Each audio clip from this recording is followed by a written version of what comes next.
అన్ని బరోబరు ఉండాలి, అన్ని శిస్తు ఉండాలంటారు కదా, మనకై శిస్తు ఉండాలి, అన్ని శిస్తు ఉండాలి. ఫ్యాన్లు, లైట్లు, వీట్లు, అక్కడ షెడ్ మనం వాడలేము, వాడకపోయినా 50 లైట్లు 50 ఫ్యాన్లు ఉన్నాయి అలా. సుశీళ్ళు కానీ కిచెన్లు కానీ అన్ని శిస్తు ఉండాలి.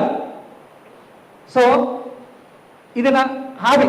ఇంకోటి నా కోరిక వచ్చిన వాళ్ళందరికీ బుక్కెడు బువ్వ తిని పెట్టాలని. నా జీవితం మొత్తంలో ఒక 50 కోట్ల రూపాయలు భోజనాలు పెట్టడానికే నేను డిసైడ్ అయినా. భోజనం ఇది మీరు ఎందుకు అది సీనండి, ఎందుకంటే నాకు ఇది ఇష్టం. ఎలక్షన్ల కోసం నేను పెట్టాను. ఇప్పుడు ఏమో ఎలక్షన్లు ఉన్నాయి, 5 ఏళ్ళ దాకా ఎలక్షన్లు. అరే 1,00,000 కోట్లు ఉన్న కేసీఆర్ బిడ్డ కవిత గారి నిజామాబాద్లో అన్నదానం బంద్ చేసింది ఆమె ఓడిపోమని. వాళ్ళ ముందట మనం ఎంతని, వాళ్ళు అన్ని అక్రమ సంపాదనలు, ధరణిలా, కాళేశ్వరంలా 1,00,000 కోట్లు వేసుకున్నారు. మన కష్టపడి చెమటోడ్చి సంపాదించినటువంటి పైసలు అన్నదానం మనం ఎప్పుడు ఆపలే. మన ఆఫీస్కి వచ్చిన వాళ్ళని ఎప్పుడు కూడా ఖాళీ చేతులతో పంపించలే. జోగురామన్ ఆఫీస్కి బతుకమ్మ మైళ్ళు వచ్చినా, కాముడు పుల్లం మైళ్ళు వచ్చినా పొద్దుగాల నుంచి రాత్రి రాకుండా పెట్టి ఖాళీ చేతులతో పంపిస్తాడు. అడగండి, చూడండి, అక్కడ జరిగిందంతా మీకు తెలుసు. పాయల్ శంకర్ ఆఫీస్లో ఏం జరుగుతుందని నేను ఒకటే చెప్తా. వచ్చిన వాళ్ళందరికీ బుక్కెడు బువ్వలు ఇచ్చి, ఎంత వీలైతే అంత కొంచెం డబ్బులు ఇచ్చి పంపండి, మర్యాద చేసి పంపండి, అబద్ధాలు ఆడద్దు. పాయల్ శంకర్ ఎట్లా బదిలేడు? ఒక గణేష్ మండపకు ఒకడు పోయి ఆ రాసుకోరా 25,000, 25,000 అయ్యో మళ్ళీ అడిగితే అవునా కాదా? గణేష్ మండపాల దగ్గర, శారదాదేవి దగ్గరకు పోవాలి, రాసుకో 25,000. ఇక శంకర్ అని 25,000 నిజంగానే ఇస్తాడేమో అని వీడు ఫోన్లు కొట్టి కొట్టి కొట్టి ఈయన డేటా అంతా పోతుంది. అని చెప్పులన్నీ 2 జతల చెప్పులు అడిగిపోతాయి తప్ప నీకు 25,000 కాదుగా, నీకు 22 కొత్తలు దొరికాయి. మళ్ళీ పాయల్ శంకర్ దగ్గర దొరుకుతాయా? బయటకి పైన చూస్తే మళ్ళా పాయల్ శంకర్ 25,000, 15,000 చందా ఉంటుంది. అవి ఎన్ని ఏళ్ళకైనా అసలు పాత బాకి గుర్తుపెట్టుకోండి. మీకు అర్థమైందా? సో నేనేమంటున్నా అంటే అట్లా దుర్మార్గంగా అబద్ధాలు ప్రామిస్ చేయడము ఇవన్నీ తాత్కాలికంగా ఉపశమనం ఇస్తాయేమో కానీ పర్మనెంట్ సొల్యూషన్స్ కావు. మన చేతనే చెప్దాం.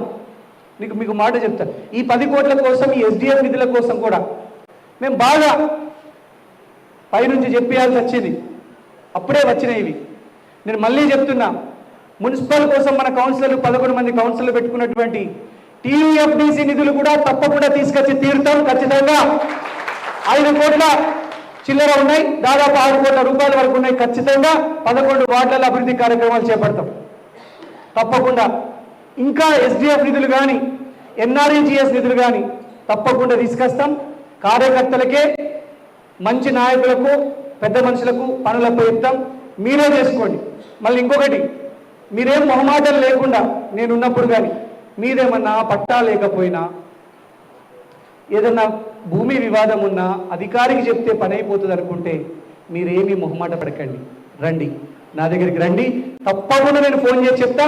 ఎంఆర్ఓ కానీ, కలెక్టర్ కానీ, జాయింట్ కలెక్టర్ కానీ, ఆర్డీఓ కానీ ఖచ్చితంగా ఫోన్ చేసి చెప్తా. నా ఆఫీస్కి వస్తే మీరు ఖాళీగా పోవద్దు అనేది నా కోరిక. తప్పకుండా మీకు ఏ చిన్న పని ఉన్నా మీ అందరికీ చెప్తా ఉంటా, బాబు సీఎం రిలీఫ్ ఫండ్ సంబంధించినటువంటి విజిటింగ్ కార్డులని ఈ మీటింగ్ తర్వాత అందరికి ఇవ్వండి, ఒక్క కార్డు ఇవ్వండి నాకు ఒకటి. సీఎం రిలీఫ్ ఫండ్కి సంబంధించినటువంటి చెక్ లిస్టుతో ఒక కార్డు తయారు చేసినాం. దీని వెనకాల ఏమున్నాయంటే నేను చదివి వినిపిస్తా. దయచేసి అందరికీ నేను చెప్తా ఉన్నా, సీఎం రిలీఫ్ ఫండ్కి ఎవరం పెట్టుకుంటాం? హాస్పిటల్ ఖర్చులు ఎవరికైతే, గరీబోళ్ళు, పేదోళ్ళు, రెక్కాడితే కానీ డొక్కాడని వాళ్ళు ఏం సీఎం రిలీఫ్ ఫండ్కి సంబంధించినటువంటి అప్లికేషన్లు ఉన్నా మన ఆఫీస్లకు తీసుకొచ్చి సబ్మిట్ చేయండి. దీనికి కావాల్సినటువంటి డాక్యుమెంట్స్, హాస్పిటల్ నుండి కావాల్సినవి ఒరిజినల్ పత్రాలు కావాలా, emergency certificate, essential certificate, discharge, ఒకవేళ చనిపోతే మనిషి డెత్ సర్టిఫికేట్, డెత్ అయినా కూడా సీఎం రిలీఫ్ ఫండ్ తీసుకురావచ్చు. అర్థమైందా? డిశ్చార్జ్ లేదా death certificate, IP bills, inpatient bills, IP final bills, రిసిట్లు, investigation bills, pharmacy bills, lab ఇతర రిపోర్ట్లు. అట్లనే మీ నుండి కావాల్సినవి మీ ఆధార్ కార్డు, మీ రేషన్ కార్డు, ఇన్కమ్ సర్టిఫికేటు లేదా బ్యాంక్ పాస్బుక్, పాస్పోర్ట్ సైజ్ ఫోటోలు 2. ఈ అన్ని డాక్యుమెంట్లు మన ఆఫీస్లో దీని వెనకాల పేర్లు ఉన్నాయి, మీరు సబ్మిట్ చేయండి. స్వామి యాదవ్ గారు పాపం వాళ్ళ తండ్రి గారికి ఆరోగ్యం బాగాలేదు, జైనత్ పిడుగు స్వామి యాదవ్ గారు వారు ఉంటారు. అభి ఉంటాడు, అభి పద్మశాలి పిల్లగాడు. ఆ తర్వాత అమోల్, ఆ తర్వాత సుధాకర్ ఠాకరే, ఈ 4 పిల్లలు ఉంటారు. సుధాకర్ ఠాకరే చూసిండ్రా, నా దగ్గర 4 కులాల పిల్లలు ఉన్నారు. నాకు కులం ఫీలింగ్ ఉండదు. ఒకసారి 2 సార్లు అమెరికాకు పోయినామంటే కులం బిల్లం అని ఏ మీరు పడేది. పిడుగు స్వామి యాదవుల బిడ్డ, అభి పద్మశాలి బిడ్డ, అమోల్ మున్నూరుకా బిడ్డ, సుధాకర్ ఠాకరే మరాఠా బిడ్డ. నాకు కులం ఫీలింగ్ ఉండదు.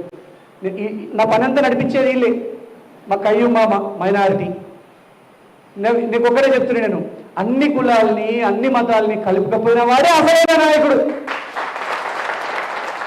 కులం పిచ్చి కులం గచ్చి ఉన్నోడు వాడు నాయకుడు కానేలేదు. మీరు పవన్ కళ్యాణ్ గారిని చూడండి, ఎప్పుడైతే కాపు కులం అని ఎత్తుకున్నాడో పాపం ఆయన 2 చోట్ల ఓడిపోయాడు.